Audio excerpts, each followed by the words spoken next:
Je suis Karine Saporta et j'ai une passion en vérité depuis toujours, c'est l'énigme, je vais l'appeler rapidement comme ça, c'est un petit peu pompeux, de questionner, de traquer partout où je la croise, l'énigme métaphysique. Qu'est-ce qui nous fait, pourquoi est-ce qu'on respire, pourquoi y a-t-il quelque chose et non pas plutôt rien. Donc ça m'a amené à choisir un mode d'expression qui passe par ce qu'il y a de plus obscur tout en étant visible, de plus visible et de plus obscur à la fois, qui est le corps.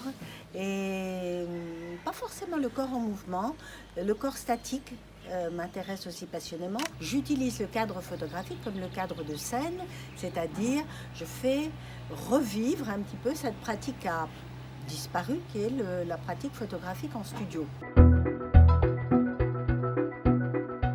L'impact de cette crise sur ma créativité est désastreux. D'abord, la danse se pratique à plusieurs, généralement. Et la photographie telle que moi, je la manie aussi. En studio, il y a des équipes qui travaillent autour du chorégraphe, qui s'activent, qui maquillent, qui costument, qui font la lumière. Et donc, toute seule, chez moi, sans ces équipes qui aident mon imaginaire, qui me permettent d'accoucher, qui sont, je dirais, je suis toujours en analyse, en psychanalyse, je dirais, avec mes équipes, parce qu'elles me font parler, elles me révèlent. Alors, toute seule, ce n'est pas du tout ainsi que je travaille. Et deuxièmement, et ça c'est sûrement ce qu'il y a de plus grave et de plus important, c'est que la question de pourquoi cette crise, pourquoi si tard avoir appris qu'elle allait avoir lieu? Pourquoi ce choc? Voilà, et cette méconnaissance, cette inconnaissance, ce manque de questionnement par rapport aux pandémies et à l'épidémie, cette question m'occupe tout entière. Elle révèle d'abord la quantité d'informations qui nous échappent au vu de la quantité d'informations collectées à travers toutes ces technologies. La crise nous révèle également que vraisemblablement ce que va précipiter cette pandémie, c'est l'émergence soit d'une gouvernance mondiale, d'un gouvernement mondial, puisque le marché mondial, on va peut-être voir qu'il faut absolument qu'il y ait des régulations à l'échelle planétaire. Troisième révélation, le corps est fragile, le corps est effectivement par là, par où passe l'événement particulier qui arrive un jour dans l'existence des uns et des autres, qui est la fin, la mort, et le fait peut-être de chercher l'immortalité coïncide avec une sorte de désaffection ou de moindre importance de la vie physique. Le rêve que j'ai pour l'après-confinement, c'est que tout d'un coup, nous apparaisse qu'il y a quelques endroits encore qui échappent complètement au règne des biotechnologies, animales ou humaines d'ailleurs. Moi, je fonde l'espoir qu'on revienne à une sorte de logique qui passerait par le corps et qui nous permettrait de nous remettre en phase avec certaines activités qui procurent du bonheur et de la profondeur.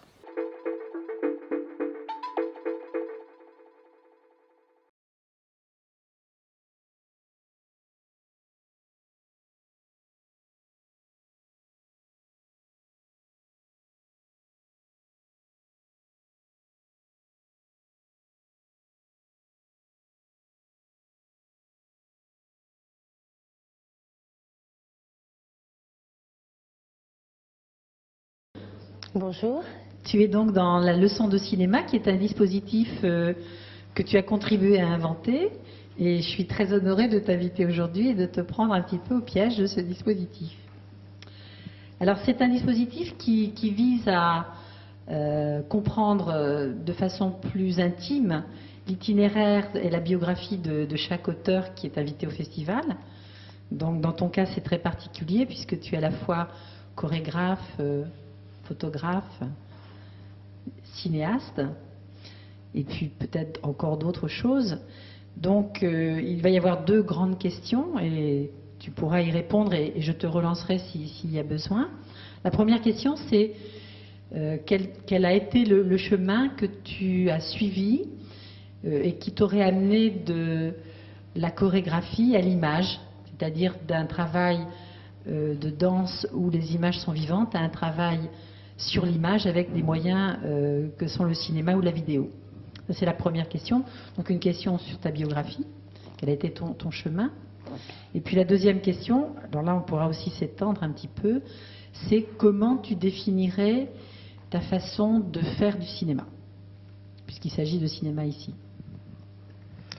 Donc première question, comment tu as abordé l'image en étant chorégraphe, comment tu te situes par rapport à ce support, à ce médium? En fait, les choses sont beaucoup plus simples qu'il n'y paraît.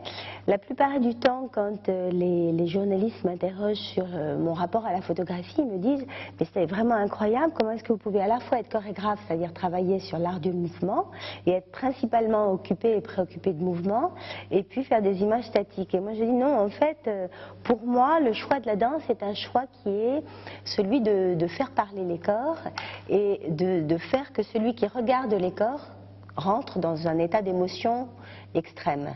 Donc entre l'image photographique, l'image des corps vivants, même s'ils respirent, même si effectivement dans la photo on ne voit pas le diaphragme se soulever, il y a un rapport à la position dans la danse, il y a un rapport à la position dans la photographie, il y a un rapport à la joie, à l'excitation que peut provoquer le fait d'avoir le droit de regarder le corps de l'autre, qui est tout à fait semblable d'un côté comme de l'autre. Au cinéma aussi, je crois que si les actrices et les acteurs n'avaient pas eu leur corps pour s'exprimer, si on avait été dans un art qui avait moins misé sur l'émotion que produisait le corps à l'écran, le cinéma n'aurait jamais connu le succès qu'il a connu. Je crois que c'est grâce au corps des actrices principalement et au corps des acteurs que le cinéma a connu l'amour et est devenu cet endroit de jouissance et de réjouissance qu'il est devenu. Donc je crois que c'est très très simple, c'est beaucoup plus simple qu'il n'y paraît. La danse n'est pas seulement l'endroit du mouvement, la danse est l'endroit où les corps se donnent à voir et où les spectateurs tapis dans l'ombre s'offrent le plaisir de regarder des corps et de les entendre parler ou de les regarder parler. Et ce langage qui est inscrit dans le corps et dans le geste, évidemment, c'est ma préoccupation première d'un art à l'autre, de la danse à la photo, au cinéma, même je dirais à l'invention d'images virtuelles. C'est la manière dont une position peut être signifiante, la manière dont elle peut tout d'un coup renvoyer à une émotion enfouie, à une position fantasmée qu'on n'aurait jamais osé adopter, par exemple, dans un contexte social. Je crois que quand on fantasme sans arrêt, je crois, des positions ou des états physiques qu'on ne prend pas. Je crois que quand on est atteint d'une émotion très grande et qu'on a envie de se pelotonner ou de se recroqueviller, souvent le poids de la dimension sociale est tel qu'on reste droit. Et pendant ce temps-là, je crois qu'il y a tout un film physique des positions qu'on aurait pu prendre. Donc le corps est une sorte d'enroulement d'émotions qu'il s'agit pour nous chorégraphes de dérouler et d'amener. Mais comme je crois le réalisateur au cinéma, c'est vrai que le cinéma en Europe en particulier depuis peut-être une quinzaine, une vingtaine d'années ou peut-être même depuis la nouvelle vague est un petit peu moins physique qu'avant. Mais néanmoins, sans la lumière qui traverse les yeux de l'acteur au moment où il est dans une prise de gros plan, sans toutes ces choses physiques, l'émotion du spectateur n'existe pas. C'est pas simplement ce que l'acteur dit qui est important au cinéma. Donc essayer de dérouler progressivement cette espèce de langage enfoui, codé, qui est inscrit dans les cellules, dans la manière dont on respire, dans l'apnée qu'on prend parfois, qu'on ne prend pas, le temps d'arrêt, la suspension. Essayer de travailler avec cette matière-là, pour moi, c'est quelque chose qui est possible dans le spectacle vivant, sur la pellicule photographique ou au cinéma. Et puis si on veut revenir à un parcours dans le temps, c'est vrai que j'ai commencé par la danse classique. D'ailleurs dans la danse classique, la notion d'attitude, l'attitude c'est cette position où la jambe qui est tendue dans l'arabesque est repliée en arrière, et on appelle ça une attitude. Et il y a 4 positions d'attitude comme les 4 positions d'arabesque, mais cette notion est très forte dans la danse classique occidentale. Elle est beaucoup moins dans la danse contemporaine, puisque la danse contemporaine a survalorisé progressivement la fluidité et le mouvement. Néanmoins, la notion de position a toujours fait partie du langage de la danse.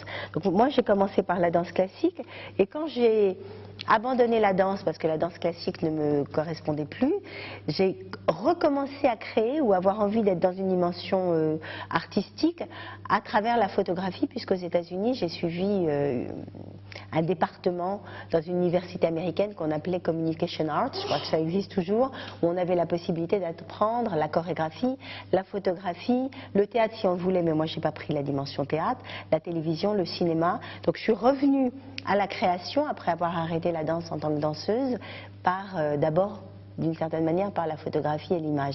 Et c'est parce que j'ai fait, dans mes études de photographie qui étaient fort bien faites aux États-Unis, j'ai eu la chance d'avoir des cours de photographie où on traitait, je vais dire n'importe quoi, de la symétrie, de la dissymétrie dans une image, de l'ombre et de la lumière, des proportions sur la verticale, que j'ai appris à chorégraphier.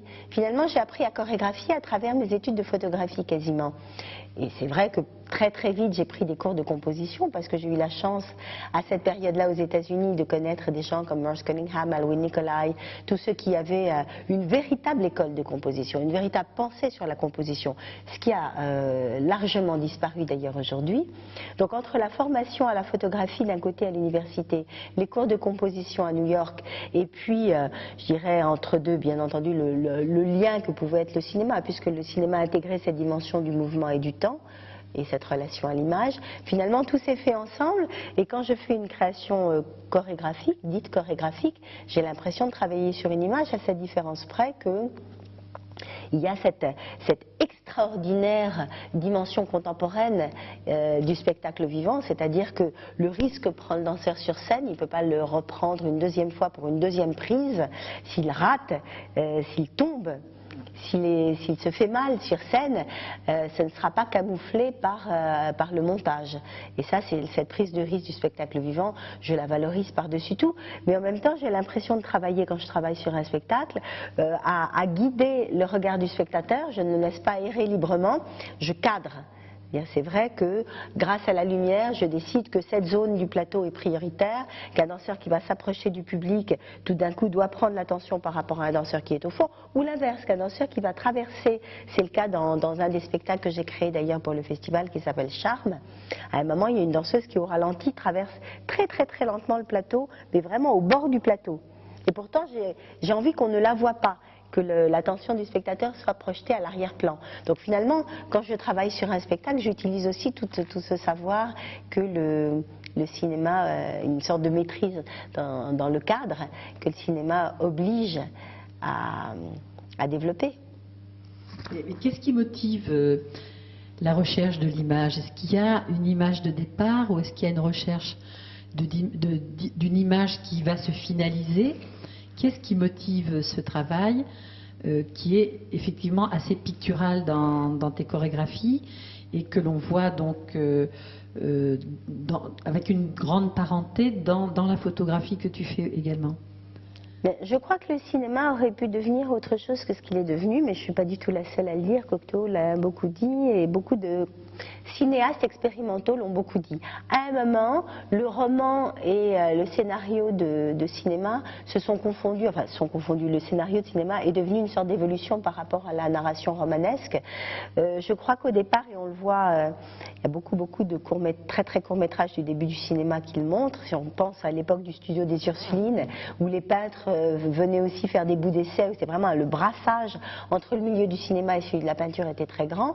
Je crois que le rapport à l'image et le plaisir de l'image picturale, comme tu disais, en tout cas le rapport plastique à l'image aurait pu être beaucoup plus important et faire beaucoup plus carrière au cinéma qu'il ne l'a fait. Finalement, c'est effectivement la narration littéraire qui l'a emporté. Bon, en ce qui me concerne, la naissance de l'image, elle vient justement de ce qui m'émeut, c'est tout ce qui n'est pas de l'ordre de la théâtralité dramatique, c'est-à-dire du récit justement incarné par des personnages qui ont une raison sociale. Moi, ce qui m'intéresse, c'est l'irraison sociale ou la déraison sociale, c'est-à-dire justement ne pas être défini du tout par quelque chose qui concerne à un moment donné de l'existence, dans un pays donné, dans une culture donnée. C'est la transgression des limites qu'impose la réalité qui vous oblige à avoir un âge, une situation sociale, une situation familiale, une situation culturelle. C'est tout ce rapport-là que je fuis, donc je fuis le cinéma narratif.